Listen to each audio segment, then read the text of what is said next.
It's time for a change.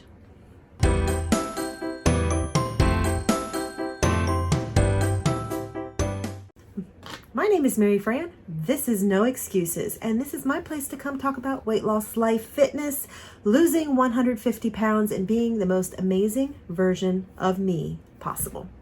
And today we are going to talk about a change, because a weight loss journey is fluctuating. It's fluid. It is something that you have to reevaluate. You have to constantly change. You have to constantly make sure that you are doing what you need to be doing. And recently I have been struggling. My weight has been a 2 steps forward, 2 steps back type of deal. And it is so frustrating. It is infuriating because I'm doing what I did a year ago, 2 years ago, 3 years ago, and it's not having the desired results. So I decided that I was going to start looking for different things. What can I do to tweak what I'm doing? What can I do to change to make my body start to respond? So I knew I had to change. So I started looking at plans. I looked at the Whole30. I looked at keto. I looked at tweaking my calories. I looked at intermittent fasting. And I knew that whatever I chose, it has to be something that I can sustain for a while. It can't be so restrictive that keeping that level is not going to work. And so I started to read and I started to research, and I stumbled upon a book. I stumbled upon a book called The Obesity Code by Jason Fung. And I'll put the link in the description below. And I started to read this book, and almost immediately I breathed a sigh of relief, because this author talks about the fact that yes, I became obese most likely due to my actions, but the reason I'm staying obese, the reason that I'm struggling now, is not so much my actions, but it's because of my body. My body is not working with me. And he actually pushes this point in the fact that we have to look at our bodies. Our bodies are amazing things. Our bodies know how to regulate our temperature. It knows how to do so much. It regulates every aspect of life. And so for us to say that our bodies don't regulate and manage our weight is insane. Absolutely insane. And when I read that, I'm like, okay, so something in my body is off kilter, because I'm trying really hard and it's not working. So I kept reading. And he talked about hormones and how the hormone imbalances are what causes this. And specifically, he said that it is tied to insulin. He actually backs up everything with studies and reports over and over. In fact, reading it is kind of a little bit repetitive because you're reading report after report. But it shows that insulin is a big factor in weight. And I'm not going to say that I'm not responsible for this weight, because I do own my responsibility. I got this weight due to my choices. So I'm not saying that I'm not responsible, but I'm saying that my body now is fighting against me making the healthy choices, because the choices that I have made have caused my body to not work properly. So I kept reading because I wanted to find out, how can I make my body work properly? Sounds pretty good, right? So as I said earlier, the author contends that insulin is the hormone that is responsible for regulating our weight. And the problem is, when you eat a lot of food, your body is stimulating the growth of insulin. The more insulin you make and have in your body, the more your body becomes resistant to it. So it is a vicious cycle. You make this, and then you make more. And then your body gets used to that. So you need to make more, and you need to make more, and you need to make more. And the more insulin you have in your body, the greater the odds that you are going to be obese and you are going to struggle to lose weight. It made total sense to me. And what a relief to know that it's not maybe all my fault. It's my fault I got there, but getting the weight off isn't because I'm a failure. It isn't because I'm a loser. It's because my body is fighting me. So really, I just have to lower my insulin levels, right? Pretty simple. But it's not that simple, because what causes insulin levels to rise? It could be your body, it could be stress, it could be what type of food you're eating, it could be when you're eating, it could be how much food you're eating. There are so many facets that cause your insulin levels to rise. So how do you fix the problem? And that is where the author says that the problem falls. Because the author is saying that, yes, keto works because you're lowering your carbs, which means you're putting less sugar in your body, which is going to keep your insulin levels a little bit lower. So it works. But on the flip side, whenever you're eating a lot of food, the food that you're eating still produces insulin. Maybe less, but it still is producing insulin. So if you're eating a lot of food, you're still producing that insulin. Fasting alone is good because you have prolonged periods where your body is not producing the insulin, and that's awesome. But when you do eat, you are still putting carbohydrates in your body. You're still putting calories in your body. You're still putting a lot of food in your body, which is creating that insulin. Calorie counting works because you're eating lower levels of food, which means your body is stimulated to not make as much insulin. It works. All of them works. But what happens if your calorie count is fine, but you're eating a lot of sugary foods? And that's where he said all of these plans typically fail long term. And why? Is because if you're only looking at carbohydrates, but not looking at calories, you're only looking at one facet of the whole picture. You have to look at the whole picture of getting your insulin levels down in order for this to be totally sustainable, totally workable for life.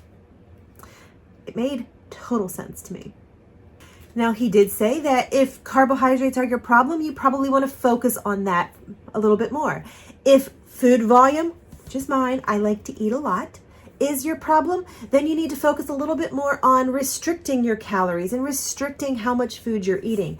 So you still have to play into it and play into your weaknesses and your strengths. But you can't ignore the other aspects and other facets of the whole insulin issue. So I have actually come up with 7 things that I actually gleaned from this book that I am going to be doing. And I'm not going to be doing anything 100% because 100%, of course, is the ideal, but ideal is not life. I need a sustainable life. And if I say I'm never going to do something, that's not sustainable. So I'm not going to aim for perfection and the ideal 100%. I'm going to aim for doing better in each of these ways. And I do know that the longer I do it, the easier it will be and the closer to the ideal perfection it will go. So let's look into this. Number 1, reduce your sugar. Reduce the sugar, which means when I eat oatmeal, I don't need to put in all the sugar that I put in. This sits at my desk and I have a piece or so every day. 6 pieces is 120 calories. I eat about 3 a day, so I eat about 60 calories. I calculate it. It is in there, but it is pure sugar. This, above anything else, is causing my body to create more and more insulin. This is bad. I'm going to be cutting back on my sugars. Am I aiming for perfection? No, that would be ideal, but I'm not aiming for perfection. I'm not going totally sugar-free. I'm just going to eliminate it. I also am going to try to eliminate some of the artificial sugars. This is a drink packet. I drink about 1 or 2 of these packets a day, on the weekends more. It is artificially sweet, and this author said that beyond the fact that artificial sweeteners are not good for us in the long run, artificial sweeteners still stimulate the production of insulin. So this is going to also be not eliminated, reduced, and eventually maybe eliminated, but right now we're aiming for reduction.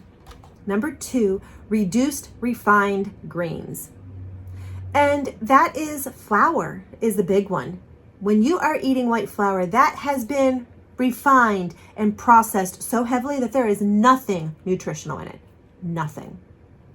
Whole wheat is only slightly better because anytime you refine something and process something, you are actually adding things, you're losing nutrients. It's not as healthy. So more whole foods, more natural foods, more everything. So I'm going to be reducing my refined foods. If it's processed, I probably don't need to have a whole lot of it. Once again, I'm not aiming for perfection. I'm aiming for a reduction.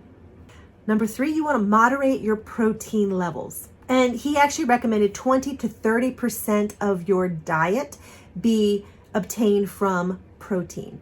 And, I struggle with protein because I'm not a big meat eater.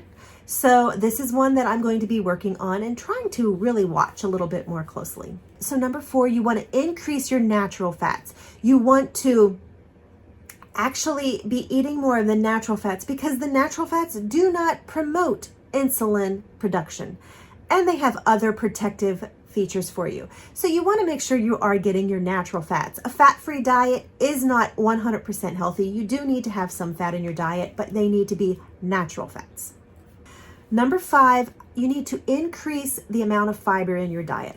And when I read this one, I had an aha moment. You see, I did Weight Watchers back in about 2006, and this was really before the apps and the websites really became well known. And they gave us a slider. And so every time I wanted to eat something, I actually had to look at my calories. And at that time, we had to look at our fiber, and we actually had to calculate and figure out how many points everything was.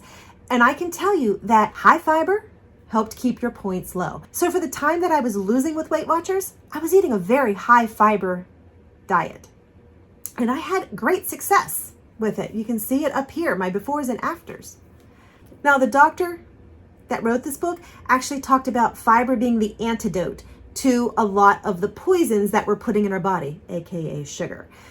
And he said that a lot of times when we're refining our foods, we're taking the fiber out. And so when we're taking the fiber out, we're actually taking away the antidote to the poison that we're eating. So a high fiber diet is actually really good because it helps negate some of the sugars and some of the other foods that we're eating that actually stimulate insulin production. Kind of interesting that I lost a lot of weight on a high fiber diet and I don't watch my fiber anymore.